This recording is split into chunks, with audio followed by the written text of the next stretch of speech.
Bhagavatam, premier chant, chapitre 15, verset 18. Om Namo Bhagavate Vasudevaya. Om Namo Bhagavate Vasudevaya. Om Namo Bhagavate Vasudevaya. Om Namo Bhagavate Vasudevaya. Om Namo Bhagavate Vasudevaya. Om Namo Bhagavate Vasudevaya. Narmani Udhara Ruchira Smita Sobhitani.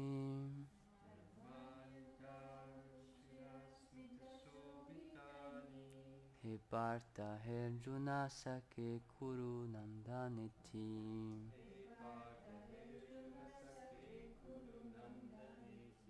Sanjalpitani Naradeva Ridisprishani. Sanjalpitani Naradeva Ridisprishani. Smarto Lutanti Ridhaya Mama Madhavasyam.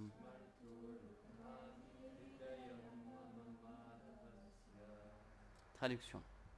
Ô roi, mon cœur se brise quand je me rappelle des plaisanteries de Madhava, accompagnées de sourires gracieux et charmants, et de ses manières captivantes pour s'adresser à moi comme Ô Partha, Ô Arjuna, Ô ami bien-aimé et Ô joie des Kurus. Je vais lire le verset 19 aussi. À cause de notre intimité, nous avions l'habitude de dormir, de nous asseoir, de marcher, de nous vanter et de manger ensemble. Parfois même, je me moquais de lui en disant « Quelle honnête personne es-tu, mon ami ?» Étant exalté par sa grandeur, il supportait les offenses d'un insensé comme moi, tout comme un père pour un fils ou un ami envers un ami. Commentaire. Srila Vishwanath Chakravarti Thakur cite Arjuna. À cause de notre dépendance mutuelle, je me moquais de lui avec des mots tels que « Oh mon ami, comme tu es honnête ».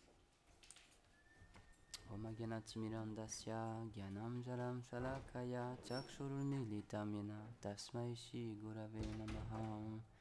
Jai Shri Krishna Chaitanya Prabhu Nityananda Shri Advaita Gadadhar Shivasadi Gaura Bhaktavinda. Hare Krishna Krishna Krishna Hare Hare, Hare Rama Rama Rama Hare Hare. Vanchakalpatarubhyascha kripa sindhubhya eva cha patitanam pavanebhyo vaishnavibhyo namo namaha. Namam Vishnupadaya Krishna Prasthaya Bhutale Srimate Bhaktivedanta Swaminiti Namine. Namaste Saraswati Deve Gauravani Pracharine Nirvishesha Shunyavadi Paschatya Deshatarine. Donc on est toujours au moment où Arjuna il est triste, il se sent perdu à cause du départ de Krishna. Et donc il raconte à Yudhishthir ses souvenirs de Krishna. Et donc là on est dans un moment, comme on l'avait expliqué avant, où il se rend compte, où il se souvient que Krishna était le Seigneur suprême et pas juste son ami ou un membre de sa famille. Et il sent dans son cœur qu'il a fait des offenses envers le Seigneur, puisqu'il l'a considéré seulement comme un ami, seulement comme un égal, mais il se rend compte que c'est Dieu la personne suprême à qui on doit naturellement nos égards et notre révérence. Et donc là, il cite plusieurs exemples. Et ce qui est l'une des particularités de notre voie philosophique, c'est qu'elle nous explique, elle nous révèle que le Seigneur, il a bel et bien des sentiments et il peut réciproquer avec nous. Et donc comme c'est expliqué ici, dans le dernier verset, Arjuna il explique, par sa grandeur, il supportait les offenses d'un insensé comme moi, tout comme un père pour un fils ou un ami envers un ami. Et donc c'est expliqué qu'en fait Krishna il avait une relation d'amitié avec Arjuna. Donc il le considérait entre autres comme son ami, donc il agissait avec lui comme un ami, il interagissait, il avait une relation avec lui comme un ami. Et donc ça, c'est expliqué que c'est un des différentes sortes de relations qu'on peut avoir éternellement avec le Seigneur, puisque c'est expliqué que le Seigneur est une personne et qu'il a des sentiments, et que éternellement l'âme, qui est notre réelle personne, elle a aussi un sentiment éternel qu'elle partage avec le Seigneur. Et donc le but de notre voie philosophique, le but de notre pratique, de notre sadhana, c'est de réveiller ce sentiment, puisqu'il est là éternellement, il a toujours été là, il sera toujours là, puisque Krishna dans la Bhagavad Gita, il explique que l'âme, elle est non née, et elle ne mourra jamais, donc ce sentiment, il est éternellement présent, là, et c'est juste une question de temps avant de l'éveiller. Donc c'est quelque chose dont personne ne peut nous déposséder, et c'est quelque chose auquel tout le monde a le droit, tout le monde est éligible à ça. Et c'est une des raisons pour laquelle, encore une fois, Krishna il explique et il souligne bien le fait que cette voie spirituelle qui est celle de l'amour de Dieu, de retrouver notre connexion avec le Seigneur, tout le monde y est éligible et c'est notre droit de naissance en fait. Srila Bhaktivinoda Thakur Dev Goswami Maharaj, il expliquait ça, il expliquait que l'âme, il dit vous êtes né du nectar et vous êtes fait pour le nectar. C'est notre droit et on est fait pour ça en fait. Personne ne peut nous enlever cette vérité et ce droit-là. Personne ne peut nous rendre réellement prisonniers et personne ne peut nous faire oublier cette chose-là. Mais c'est nous-mêmes en fait qui oublions cette réalité-là. C'est expliquer que ce monde il existe, il a été créé par le Seigneur pour qu'on puisse oublier volontairement cette relation éternelle qu'on a avec lui, ce lien qu'on a. Donc comme l'explique Acharya, ce monde il est très bien fait parce qu'il y a vraiment tout qui est fait pour qu'on oublie absolument notre relation avec le Seigneur. Ou même que ne serait-ce que Dieu existe. Et donc pour ça, c'est expliqué que le Seigneur lui-même, puisque son désir c'est de satisfaire les âmes, puisque il est amour, son seul désir c'est que nous soyons heureux, et si on lui dit, on lui répète, mais je suis sûr que je vais être heureux en étant éloigné de toi, et en étant sans toi, et en t'oubliant même, c'est ce qu'il fait. Il nous permet d'oublier. Comme l'explique Gurudev, ce qu'il faut bien comprendre, c'est que même les impersonnalistes, même les personnes qui, à travers leur voie spirituelle, obtiennent le sentiment de « je suis Dieu », où ils pensent réellement qu'ils sont Dieu, c'est Dieu lui-même qui permet ça, c'est Krishna lui-même qui permet ça. Il triche, puisque c'est expliqué que c'est le plus grand tricheur aussi, il triche aussi ces personnes-là, en leur faisant croire qu'elles sont Dieu, ce qui est absolument faux, mais puisque c'est leur désir, alors le Seigneur, il accède à ça, et puisqu'on pense qu'on va être heureux comme ça, il accepte cette chose-là. Mais c'est expliqué, quelque chose d'intéressant, c'est que dans cette pratique-là, donc dans ce genre de pratique spirituelle, où on essaie d'obtenir les mêmes pouvoirs que Dieu et de devenir Dieu réellement, c'est expliqué qu'en fait, comme un point que répète souvent Gurudev, c'est que peu importe la voie spirituelle, on est obligé d'adorer le Seigneur. On est obligé de lui offrir quelque chose, de lui offrir une adoration. Ce processus-là, il est toujours vrai, donc c'est pour ça que dans toutes les voies spirituelles, il y a en fait un aspect de la dévotion, qui est d'offrir quelque chose au Seigneur. Comme il explique souvent, c'est pour ça que même les bouddhistes, même s'il n'y a pas de Dieu qui existe, ils offrent quelque chose, comme il y a une adoration, il y a des offrandes qui sont faites. Et en fait, c'est dirigé envers le Seigneur. Donc ces personnes-là, qui désirent devenir Dieu, elles sont obligées d'adorer le Seigneur quand même, pour pouvoir obtenir toutes ces choses-là. Et c'est expliqué qu'en fait, au moment, juste à l'instant où ils obtiennent ce sentiment-là d'être le Seigneur suprême, d'être Dieu, c'est expliqué qu'exactement à ce moment-là, après tous ces efforts, après toute cette pratique, après toutes ces austérités, quand elles ont ce sentiment de « je suis Dieu », c'est expliqué que ça c'est une offense envers le Seigneur, de penser qu'on est supérieur ou égal à lui, et à cet instant-là, ils perdent toute leur réalisation et ils tombent de leur position. Juste à ce moment-là, après tous ces efforts-là, après toutes ces vies même parfois passées à essayer de parfaire cette voie, de devenir Dieu entre guillemets, ce qui est impossible, puisque c'est expliqué qu'il n'y a personne d'égal ou de supérieur au Seigneur, juste à ce moment-là, ils commettent en fait une offense envers le Seigneur et ils chutent de leur voie spirituelle et ils perdent tout leur progrès en fait. Donc on essaye désespérément, mais même cette chose-là, c'est impossible à atteindre dans ce monde. Même le fait de devenir Dieu, c'est impossible. Mais on peut, puisque Krishna, son désir, c'est qu'on soit satisfait. Si on lui dit non, je veux être satisfait comme ça, il accepte notre requête et il nous fait vivre cette expérience-là. Mais on n'en sera jamais vraiment satisfait, encore une fois, et on va toujours chercher autre chose. Donc c'est pour ça que toutes les voies spirituelles authentiques, elles existent, pour que les âmes conditionnées, elles puissent essayer différentes choses et pour qu'elles puissent trouver ce qui, dans leur vie à un certain moment, et selon leur progrès spirituel, ce qui leur convient, pour qu'ils puissent essayer quelque chose. Mais le but derrière toutes ces voies authentiques, c'est de faire progresser l'âme de plus en plus, de plus en plus, de plus en plus. C'est pour ça que chez Bhaktivinoda Thakur, il explique que les 3 grandes divisions qui sont données dans les Védas des voies spirituelles, donc le Karma Kanda, le Jnana Kanda et le Bhakti Yoga, c'est expliqué que ces 3 voies-là, c'est comme 3 marches d'un escalier. Et donc cet escalier-là, c'est un seul escalier et il mène à la même chose, à la même pièce, au même endroit, c'est le royaume du Seigneur suprême. Mais c'est 3 étapes différentes, avec 3 types de conscience différentes, 3 manières d'agir différentes, mais qui, en définitive, ont le même but en fait. Le but, c'est d'éveiller l'âme à sa réalité. Et donc, le Seigneur, il permet cette chose-là, encore une fois, puisqu'il est le Seigneur de l'amour, par définition, il ne force personne.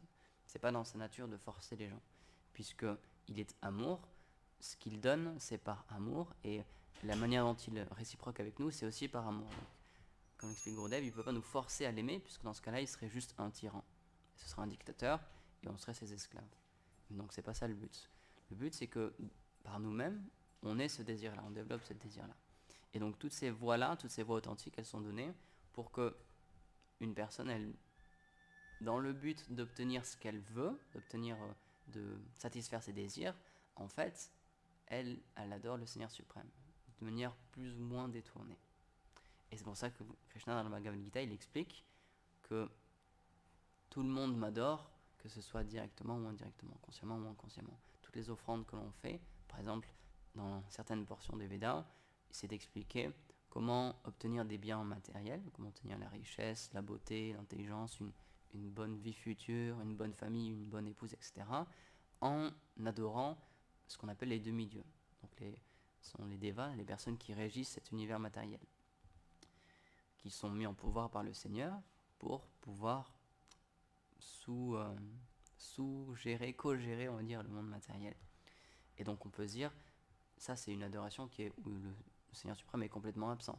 Mais en fait, c'est expliqué qu'en adorant les demi-dieux, ils adorent le Seigneur suprême aussi. Puisque c'est Krishna, c'est une des qualités du Seigneur, c'est un de ses noms aussi, c'est lui qui reçoit tous les sacrifices. C'est lui l'ultime personne en qui tous les sacrifices sont offerts. Donc en adorant les demi-dieux, indirectement, c'est une adoration au Seigneur suprême qui est faite.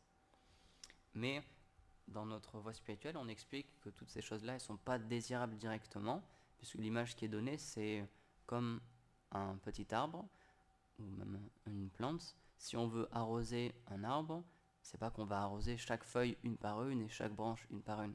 Ce qu'on fait, c'est que on prend un arrosoir et on arrose directement la racine. Et en arrosant la racine, l'arbre en entier, il profitera de l'eau. Donc de la même manière, les Védas nous expliquent en fait qu'en adorant, et c'est le but aussi du Bhagavatam, de nous révéler qu'en adorant le Seigneur suprême, alors tout le monde est satisfait, tous les demi-dieux sont satisfaits et tous les autres devoirs sont remplis en fait aussi.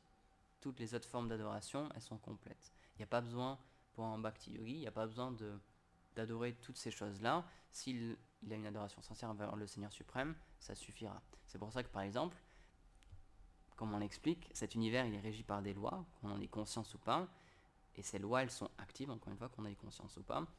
David prend souvent l'exemple du feu, qu'on le veuille ou non, le feu il brûle. Et il a toujours brûlé et il brûlera toujours. Si un jour on se lève et qu'on se dit aujourd'hui j'en ai marre, j'ai plus envie que le feu il brûle, on peut vouloir ce qu'on veut, quand on mettra notre main dans le feu ce matin-là, on va se brûler quand même. Donc cet univers il a des lois, et quand on en est conscience ou pas, on est sous leur joug, et on va devoir payer des conséquences. Donc, par exemple, c'est expliqué que on a une dette karmique, on a une dette envers nos parents et envers nos ancêtres, puisque ce sont les personnes qui nous ont mis au monde, ce sont les personnes qui nous ont fait venir dans ce corps-là et qui nous ont donné telle ou telle situation, qui nous ont donné telle ou telle chose dans cette vie. Et donc, c'est expliqué que karmiquement, on a une dette envers eux. Et si on ne leur offre pas certaines adorations, par exemple envers les ancêtres, on cumule un mauvais karma en fait, puisqu'on n'est pas redevable envers les personnes qui nous ont donné quelque chose, donc on va devoir en souffrir des conséquences néfastes. On va devoir souffrir à cause de ça. Mais c'est d'expliquer que pour quelqu'un qui pratique le service de dévotion, qui a compris que sa réalité, elle n'est pas dans ce monde et qu'elle est liée au Seigneur suprême, s'il adore le Seigneur suprême avec ce sentiment-là, c'est expliqué qu'en fait, le Seigneur, en étant satisfait de son service, toutes les autres règles et tous les autres devoirs sont aussi satisfaits et complétés. C'est pour ça que les dévots, ils ne font pas ce qu'on appelle donc l'adoration des ancêtres, etc. Il y a beaucoup de choses dans les Védas, quand on lit toutes les choses qu'on devrait faire tous les jours, l'adoration au soleil, puisque c'est lui qui nous donne la vie aussi. S'il n'y aurait pas de soleil, il n'y aurait pas de vie, tout simplement. C'est lui qui nous donne la chaleur, etc. Envers tous les différents astres, envers tous les différents demi-dieux, on a une dette, puisque c'est eux qui nous maintiennent en vie. C'est eux qui nous donnent des céréales, c'est eux qui nous donnent la vie, en fait. Le déva de l'air, etc. C'est grâce à eux qu'on a envie. On devrait avoir une adoration envers eux. Mais puisqu'on adore le Seigneur suprême, et puisqu'ils sont tous subordonnés au Seigneur suprême, en faisant ça, c'est expliqué que de la même manière qu'on arrose une racine, l'arbre il est satisfait, donc le monde entier en fait est satisfait en ayant une adoration sincère envers le Seigneur suprême. Si on remplit notre devoir éternel, qui est d'être connecté avec le Seigneur suprême, le devoir réel de notre âme, alors à ce moment-là, tout le reste est complété et satisfait. Donc le but vraiment de la Bhagavad Gita et du Bhagavatam, c'est de nous faire comprendre que la chose la plus importante à faire, c'est de développer cette relation qui est liée à l'âme, qui est liée au Seigneur suprême. Encore une fois, c'est pour ça que le Bhagavatam a été énoncé. C'est un grand roi qui ne savait plus quoi faire. Il lui restait 7 jours à vivre et il ne savait absolument pas quelle était la meilleure chose qu'il pouvait faire dans ce monde, quelle était la meilleure activité qu'il pouvait avoir, la meilleure méditation, la meilleure adoration qu'il pouvait faire. Et donc il allait voir beaucoup de sages, il a demandé à beaucoup de sages et personne n'était d'accord, puisque tous ils expliquaient différentes portions des Védas. Ah, tu devrais faire ça, tu devrais avoir telle adoration envers telle personnalité, etc. Mais ils étaient jamais d'accord. Ça se contredisait ou c'était à des échelles différentes et il n'y avait jamais de réelle solution. Mais quand un pur dévot est arrivé, quand une âme réalisée est arrivée, quand il leur a expliqué et quand ils ont compris que c'était une âme réalisée, ils ont dit Maharaj, il faut que tu écoutes cette personne-là, puisqu'elle a dépassé ce monde-là, elle est liée à sa réalité et elle comprend ce qui est réellement le plus important. Donc le but de Bhagavatam, c'est de nous révéler que au-delà du corps et au-delà du dharma et des règles qui sont liées au corps et des devoirs qui sont liés au corps, aux naissances karmiques, etc., le plus important, c'est de retrouver notre réalité et qui on est réellement. Gurudev explique que c'est comme un rêve. Il y a différentes, même dans notre vie de tous les jours, on vit ça quotidiennement. La nuit, on rêve, donc on a une vie, on a une existence, on a des expériences, on a des sentiments, on peut avoir des sensations aussi. Et au moment où on se réveille, on quitte ce rêve-là, on se réveille et on a une autre vie. Mais en fait, les Védas, ils nous expliquent que même cette vie-là, éveillée, c'est encore un rêve, puisque c'est pas du tout lié à notre âme. Ça n'a rien à voir avec notre âme. De la même manière que quand on rêve, le rêve, il est pas du tout lié au corps, il n'a aucun impact sur le corps. On peut se faire mordre par un loup-garou dans notre rêve, et quand on se réveille, il n'y a aucune trace, il n'y a aucune séquelle. Donc c'est pas vrai, puisque c'est pas lié avec nous, entre guillemets. De la même manière, les Védas nous expliquent que notre vie, en ce moment, même notre vie éveillée, elle n'a rien à voir avec notre âme. Ça n'a absolument rien à voir, puisque tout ce qui se passe au niveau de notre corps, toutes les sensations qu'on a, toutes les émotions, tout ce que notre corps peut subir, si on se fait mordre, etc., même dans notre réalité, on va dire, dans notre vraie vie, ça n'a aucun impact sur l'âme, puisque Krishna explique dans la Bhagavad Gita que l'âme, elle ne peut pas être découpée, elle ne peut pas être mouillée, elle ne peut pas être séchée, elle ne peut pas être touchée en fait par quoi que ce soit de matériel. Donc c'est encore une autre couche de rêve. Donc c'est pour ça que les Védas nous expliquent qu'il faut se réveiller. Comme un chant qu'on chante souvent, c'est Jiv Jago. On explique réveille-toi, réveille-toi, âme endormie. On est juste en train de dormir encore une fois dans encore un autre rêve et on n'en a pas conscience. Et c'est pour ça que ces écritures saintes, elles sont là et les personnes saintes sont là aussi, les âmes réalisées sont là pour nous expliquer que même si ça n'en a pas vraiment l'air, c'est encore un rêve. C'est comme la matrice, on prend souvent cet exemple, c'est exactement comme ça en fait. On pense vraiment qu'on a une existence, qu'on a une réalité, qu'on a des devoirs dans ce monde, etc. Mais au moment de la mort, on va devoir tout laisser, on ne pourra rien emporter avec nous. Peu importe la richesse qu'on a accumulée, l'intelligence, les créations qu'on a fait, la famille qu'on a, etc. On devra absolument tout laisser et on ne va rien garder. Donc si on prend cette chose-là de ce point de vue, de cette perspective, encore une fois, c'est pas réel, c'est intangible. En philosophie, je ne pourrais plus le dire mot par mot exactement, mais une des choses qu'on nous apprend aussi dans les cours de philosophie que j'ai eu au lycée, c'est qu'il y a une différence entre ce qui est réel et ce qui n'est pas réel. Et les Védas, ils nous expliquent que ce qui n'est pas réel, c'est quelque chose qui prendra fin. C'est quelque chose qui n'est pas éternel. Ça, c'est pas réel. Comme en rêve, pourquoi on dit que c'est pas réel en rêve? Puisque on ne peut pas le toucher, et ça durera juste un petit moment, et ça se finira. Et après, on l'oubliera. Et ça disparaîtra dans nos souvenirs et dans l'oubli. Et ça, donc, c'est pas réel. Même si on peut ressentir quelque chose, c'est pas réel en fait. Donc, de la même manière, dans ce monde, notre vie, malheureusement, elle est liée à des choses qui sont pas réelles. Puisqu'au moment de la mort, tout va disparaître. Donc, c'est intangible en fait. C'est juste momentané, c'est juste une étincelle. Il y a une histoire que j'ai racontée plusieurs fois. C'est l'histoire d'un grand roi, d'un grand sultan. Il y a quelqu'un qui entre dans son palais et qui demande à voir le roi, qui demande à voir le propriétaire de cet endroit. Et donc là, le roi, il s'avance, il dit ah ben c'est moi le propriétaire de cet endroit. Et cette personne-là, en fait, elle lui explique que comment tu peux dire que tu es le propriétaire de cet endroit, comment tu peux dire que cet endroit il est à toi, que c'est le tien, que c'est ton royaume, que c'est ton palais, puisque avant il appartenait à ton père, et avant ton père il appartenait à ton grand-père, et à ton arrière-grand-père, etc. Donc il dit en fait tu es juste un locataire, et ça ne t'appartient absolument pas. Au moment de la mort, tout te sera repris, et tu étais le propriétaire de quelque chose, tu avais des pouvoirs, etc. Mais au moment de la mort, tu devras tout laisser. Donc c'est de la même manière, on l'oublie souvent, encore une fois, on fait beaucoup de plans pour obtenir des choses matérielles dans ce monde, mais on oublie que c'est juste un pari en fait, c'est juste intangible, c'est juste quelque chose qu'on obtiendra juste pour un petit moment. Et tous les efforts qu'on fait, la mort va tout nous reprendre en fait. Donc c'est pour ça que Prabhupada, il expliquait, un jour il a répondu à une question, il expliquait que Dieu en fait, pour les personnes qui ne croient pas en Dieu, qui ne veulent pas le voir, il apparaît en tant que la mort. Donc c'est expliqué que tout le monde rencontrera Dieu dans cette vie. Dans cette vie-là, toutes les personnes qui sont en vie maintenant, elles rencontreront tous Dieu. Mais pour certaines personnes, il apparaîtra sous la forme de la mort. Et c'est seulement à ce moment-là qu'ils comprendront qui il est réellement et qu'en fait, ils ont tout perdu et qu'ils ne peuvent rien apporter avec elle.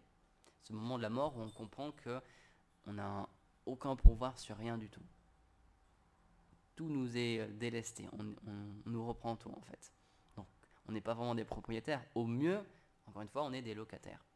On obtient quelque chose, juste on loue quelque chose.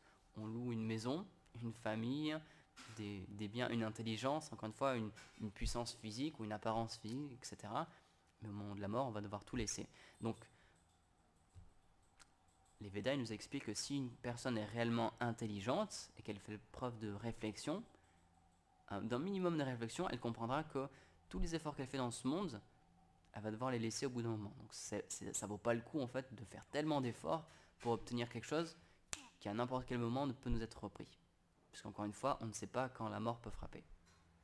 La seule chose qui est sûre dans ce monde, c'est que tout le monde va quitter ce corps, tout le monde va mourir, mais et la seule chose qu'on ne peut pas, que personne ne pourrait dire, c'est à quel moment.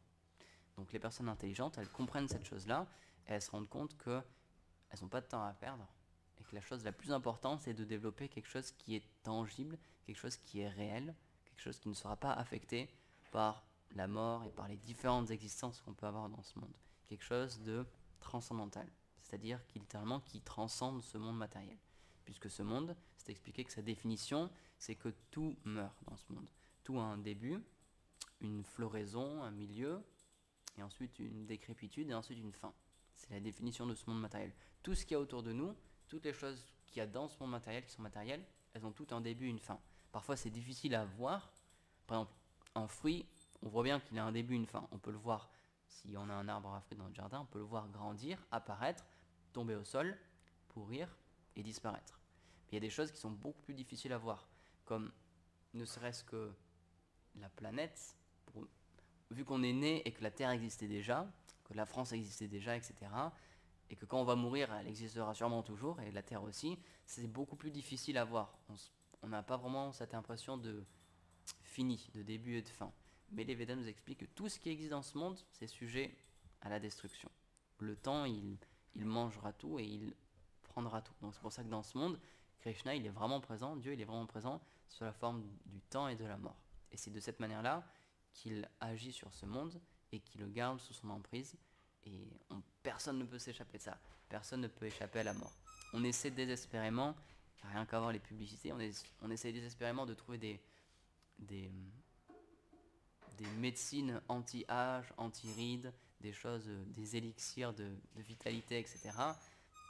Mais de toute façon, le corps, il peut durer un certain temps, 80, 90 ans, 100 ans, 110 ans, mais au bout d'un moment, le corps, il peut plus rien faire et on est obligé de le quitter, on est obligé de mourir. Donc on essaye désespérément de trouver une solution à ça, mais on n'y arrivera jamais, puisque c'est expliqué que dans ce monde, Kala existe, donc c'est-à-dire que Dieu sous la forme du temps, il existe, et il reprendra tout. Donc les Védas, ils nous enjoignent, ils nous expliquent toutes ces choses-là d'abord, ils nous les montrent. C'est pour ça qu'il y a beaucoup d'histoires dans le Bhagavatam aussi, où il y a la mort qui est très présente, c'est quelque chose qui est vraiment un sujet qui est beaucoup élaboré, duquel on parle beaucoup, puisque malheureusement c'est un sujet qu'on essaie d'éviter dans notre société à nous, quelque chose qu'on ne parle pas beaucoup. Encore une fois, c'est un exemple que j'aime, que je ressors souvent. La mort, c'est quand même assez tabou. Et où est-ce qu'on met les morts dans notre société? On les met derrière un mur, à la sortie du village, à côté des poubelles, dans un cimetière. Et on essaie de faire un mur très très haut pour qu'on ne voit pas ce qui se passe là-bas et pour qu'on oublie cette chose-là. Et on essaie vraiment, c'est pas en plein milieu de la ville, le cimetière, c'est un peu caché. C'est quelque chose dont on ne parle pas trop. Et par exemple, très souvent, quand il y a une personne de la famille qui meurt, il y a quelqu'un qui avait partagé ça, c'était vraiment très spécial. C'était donc il y a quelqu'un, sa mère était morte, et en fait il expliquait que donc un jour il rentre de l'école et il voit beaucoup de monde dans la maison, il voit son oncle, sa tante, etc. Beaucoup de personnes qui d'habitude n'étaient pas là, et il voit qu'il se passe quelque chose mais il comprend pas trop. Et donc là il y a quelqu'un qui sort et qui lui dit, sa tante qui lui dit bah tu sais, ta mère elle est partie un petit peu là, elle reviendra pas tout de suite, elle est partie pour un moment. Ils lui ont pas dit en fait qu'elle était morte. On n'a pas envie d'expliquer ça à un enfant, hein. C'est difficile à expliquer pour quelqu'un de si jeune de comprendre ce que c'est la mort. Que quelqu'un qu'on a toujours connu, qui est là depuis qu'on est né, bah, il a disparu et il reviendra plus. Et donc c'est pour ça qu'on est, surtout pour les jeunes enfants, on essaie d'éviter vraiment de parler de ces sujets-là. Et c'est un peu après qu'on explique que quelqu'un peut mourir, c'est-à-dire partir, ne plus être là, etc. Mais lui il expliquait, ça lui a fait bizarre, parce que personne ne lui a dit. On ne lui a pas expliqué en fait. Donc on essaie vraiment de cacher cette réalité-là. Mais c'est une réalité, et tôt ou tard, on va devoir y être confronté. Donc ça sert à rien de perdre du temps à essayer de se voiler la face et d'oublier cette chose-là. Comme l'expliquait aussi Yudhishthira Maharaj lui-même, il expliquait que la chose la plus incroyable dans ce monde, c'est que tout le monde voit la mort tous les jours, on a tous conscience de cette chose-là, qu'on a tous vu quelqu'un mourir, quelqu'un de notre famille, etc. Mais on pense que nous, on va jamais mourir. On n'a jamais cette compréhension-là que notre temps est compté, et que même si on a 20, 25 ans, 30 ans, 35 ans, qu'en fait, il nous reste peu de temps à vivre. Le temps passe extrêmement vite, et on n'a pas cette conscience-là. Et ça, c'est une des influences de l'énergie matérielle, c'est elle nous empêche de comprendre cette chose-là. Et donc ça nous empêche d'aller au but et de ne pas perdre notre temps, encore une fois, et de comprendre ce qui est essentiel. Donc c'est pour ça qu'il y a tellement d'histoires dans le Bhagavatam, même dans les Védas en général, où il y a la mort qui est présente, pour nous expliquer que c'est quelque chose auquel on va devoir tous faire face, et qu'il faut se renseigner auprès des personnes compétentes pour comprendre qu'est-ce qu'il y a après la mort, qu'est-ce qu'on peut faire, qu'est-ce qu'on peut obtenir, où est-ce qu'on va, qu'est-ce qui se passe. Parce que c'est une partie de la vie aussi, et c'est pas juste au dernier moment, quand il nous reste juste 10 heures à vivre, quand on est sur notre lit d'hôpital, qu'il faut se poser la question, j'ai passé toute ma vie à passer mon temps à essayer d'obtenir quelque chose, et là en fait je vais devoir tout laisser, et qu'est-ce qui va se passer après? Où est-ce que je vais? C'est pas dans les 10 dernières minutes qu'on va se poser la question. Et pourtant malheureusement, dans nos sociétés, c'est un peu comme ça. Il y a un disciple de Srila Prabhupada, il expliquait, dans ce monde, on développe beaucoup l'art de vivre. On essaie vraiment de trouver les meilleures façons de vivre, de manger, de se vêtir, etc. On développe vraiment l'art de vivre, la qualité de vie, etc.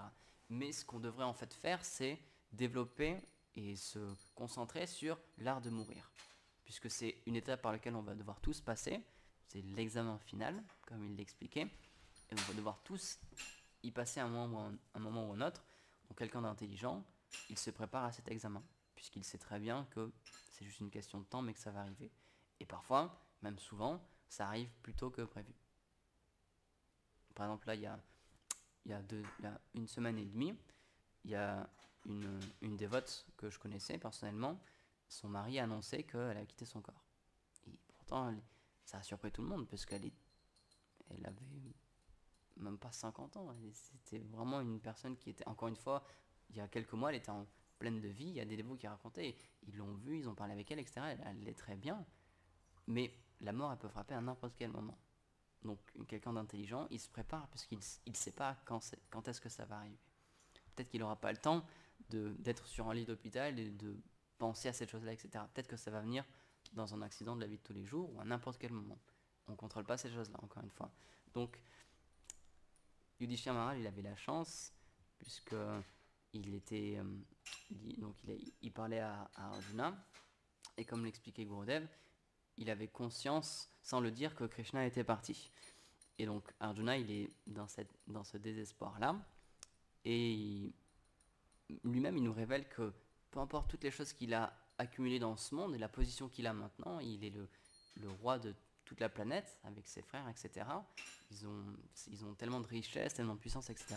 Mais tout ça, en fait, ça lui semble vide, en fait. Ça lui semble complètement dénué de sens, puisque la personne envers qui il a des sentiments spirituels, la personne qui lui a volé son cœur, le Seigneur suprême, cette personne-là n'est plus présente. Donc de la même manière, il faut comprendre que dans ce monde, on peut avoir tellement de richesses, tellement d'opulence, etc.